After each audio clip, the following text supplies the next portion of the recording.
Hi guys, how are you? I know it looks a little bit crooked. I have this on my purse and I just wanted to do this video. I am at a work event in a hotel and I just wanted to do this and get this over with because you guys have asked me ways in which we can work smarter, not harder. Thank you guys for this topic. So I'm gonna go ahead and talk to you about how I work smarter and not harder in the airline industry. My main thing is we got to just try not to go against the current, just kind of try to learn to flow when it comes to things. I wrote some notes down, so I'll go ahead and talk about it. Number one, eat well. Eat well, eat well, eat well. Make sure that you have a balanced diet because I know sometimes you don't realize that it does make a difference, but it really does. Adding fruits and salads and meats and all those things that you need for your body to continue for it to nourish your body, okay? Number two is to hydrate. Hydrate. Drink enough water, drink enough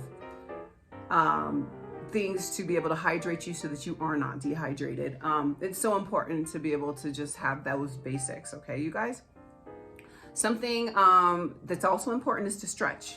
Stretching and this is for every single part of the industry, whether you're a flight attendant, a gate agent, a ramp agent. Stretch. Do your stretches and do all the different things that you need to do to prepare your body for the shift because it is very hard. It is a very physical job, whether it's standing a lot, whether it's picking up bags. Flight attendants have to pull their bags, pull their suitcases. Ramp agents have to throw bags or, put bags in their designated areas. Gate agents like us, we get the bags and we put it on the belt behind us from the passengers. So it's so important. So you have to prepare your body for the shift. You don't want to, you only have one body. You want to be able to avoid injuries. You want to be able to have a long career. You want to be able to have a pain-free career. So it's very important. At my station, we're really blessed because we have a stretch station and it gives us various stretches in which we could stretch before the shift, during the shift, after the shift. But if your station doesn't have a stretch station that kind of explains ways in which you should stretch, just Google it, okay? Get enough sleep, okay? So preparing your body for the shift is getting enough sleep before your shift and making sure that your body has enough time to be able to recuperate from the day before, regenerate, just be prepared. Rest your body. I know I'm very guilty of not getting enough sleep. I mean, especially with those 4 a.m. shifts, and we also have 3:45 a.m. shifts. So it's really hard to get in bed at 8 o'clock. So I know that I don't get a full 8 hours of sleep or 7 hours of sleep. But if you have the opportunity, make sure you do that. I know that it's so important that the body has enough time to be able to heal, at night. So make sure you do that. Arrive early for your shift. Give yourself 10-15 minutes so you're not rushing in, because when you rush in and you're just like all frazzled and stuff, it changes your whole mindset, and in a way it makes you feel like you're already starting the shift from behind. I know I need to get better. I mean, I give myself 5 minutes time.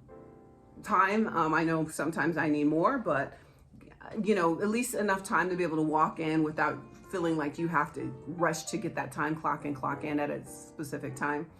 I know some coworkers that get there 15-20 minutes ahead of time, and man, I strive to be them. I mean, they get there, they get their coffee, they get their pens, they get all their supplies, they kind of chill and they kind of ease in the day.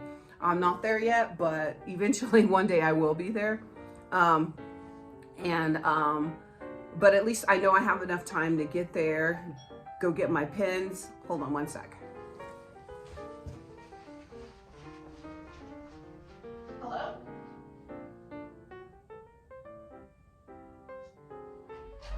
Hi. I'm leaving at like 10:45. So around 10:45 or earlier. Como 11 or 10:45 voy a ir abajo. Okay, gracias.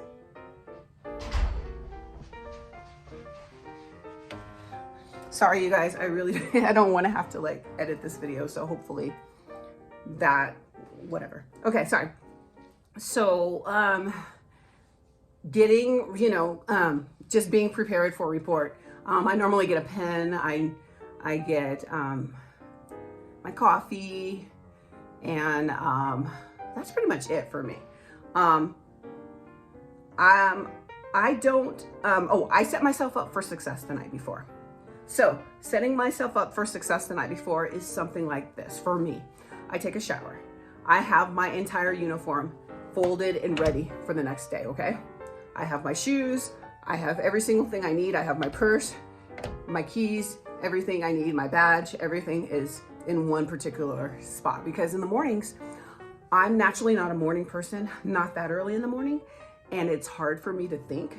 And so for me to have everything there without having to think and just put my clothes on, brush my teeth, you know, put lotion on, and then that's it. That's all I need to do. So I set myself up for success.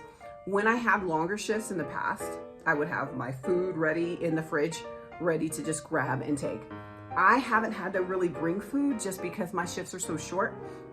And what I did was I stacked my locker with like snacks and stuff, like beef jerky, granola bars, fruit snacks, all that I need, Keurig coffee, all of that kind of stuff, the little pods, so that I don't, so that it's already there. I don't have to think about bringing snacks every single day. It's already stocked that'll last me a couple weeks, okay? So that is something you could also do. You should have your essentials in your locker, okay?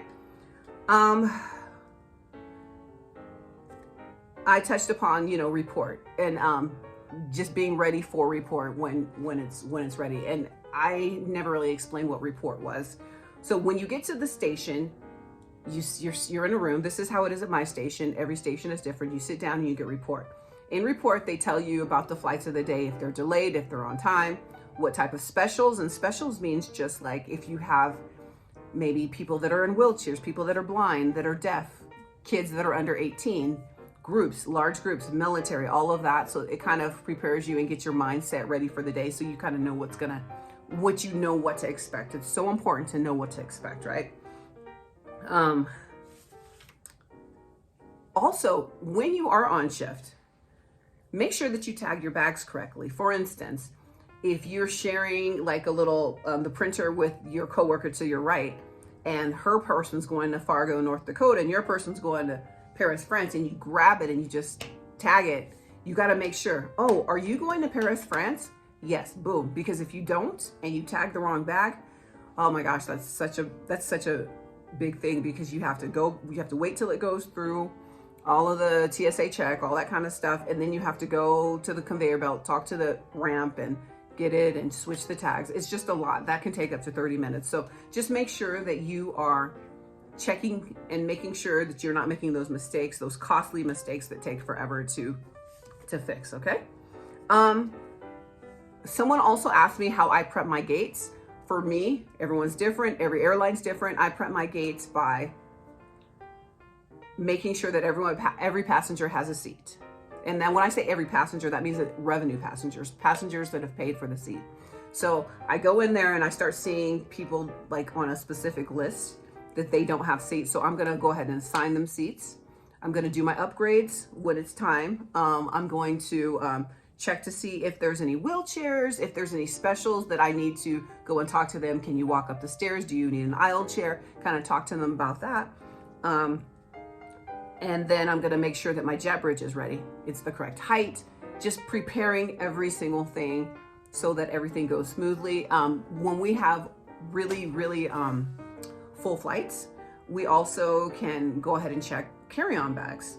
The computer lets you know. So sometimes I'll say, you know what, do you guys want to check your carry-on bags ahead of time? We won't charge you because it's a full flight and we know that the overhead bin space might end up getting full. So just kind of taking care of that. And the last thing I make sure, not the last thing, but I make sure I start counting my non-revs. And non-revs are, you know, people like me where we are employees that are traveling for free and we travel space available. So I make sure I start seeing, okay, are there going to be any seats for non-revs? I start looking at that.